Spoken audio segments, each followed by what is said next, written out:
House Majority Leader Steve Scalise joining us this morning. Congressman, are you okay with those cuts? I'm sure Democrats are going to take advantage politically. The parks are closing, the wildlife service is getting hit. They'll take advantage of that, won't they?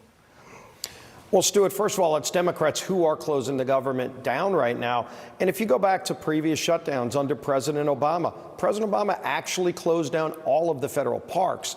He actually erected barricades in front of open parks. You know, you had monuments like George Washington, the Washington Monument. You had the World War II Memorial in Washington, D.C. that doesn't even have an entrance. And he put barricades around it to block people from accessing it during that government shutdown. President Trump has worked to keep the parks open, but he's also restructuring government. This is something, by the way, happened before the shutdown, where President Trump was working on restructuring the size of government agencies that were too large. We've got to get control over spending in Washington. I know you understand that as well, and this is part of that. You're in a government shutdown. The money's not appropriated for these agencies anyway, and it's the responsibility of the president during the shutdown to manage the money better, especially when you don't have as much money for agencies to run on.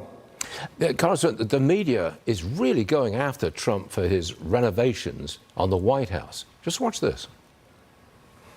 You don't own it. You cannot take it down. You don't own it. Tacky, gaudy, nasty ballroom. He's pooping on the American people, literally. People's House is basically being sold to the higher bidder. Yeah. It is corruption at its core. There's so much beauty and history in the East Wing, so it's sad to see that, that huge hole there. We should point out that this is not the first time a president has made renovations, significant renovations to the White House. There's the list on the screen. President Truman in 1952, he added a bowling alley. FDR installed a swimming pool. Obama adds a basketball court, et cetera, et cetera, et cetera. What's your opinion of this, the renovation and all the fuss about it? Right. Well, first of all, look at where the fuss is coming from. I mean, you just showed The View, for goodness sake.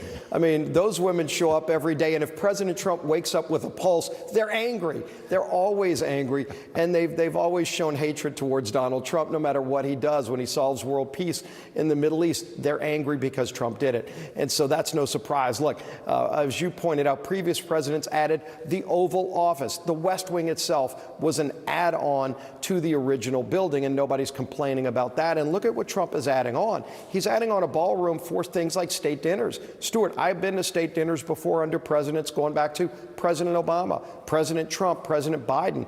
And when you go to a state dinner, this is when a president or a prime minister from one of our great allies around the world comes to Washington, and you hold a grand event for them. It's done outside the White House in a tent right now, Stuart. That's how it gets done, because there's not enough room in the White House to host that event. So imagine the head of some maybe foreign country. They're coming from a presidential palace in their country, and they come to the grand White House, and they walk outside in the rain and go to a tent.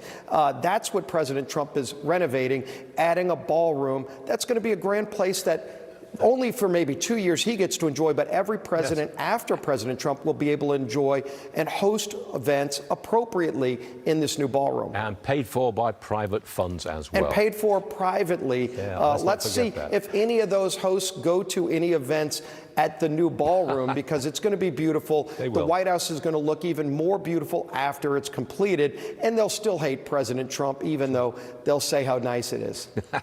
Steve Scalise, what a pleasure. Come and see us again real soon. Thanks very much. Always great being with you, Stuart. Thanks. Thank you.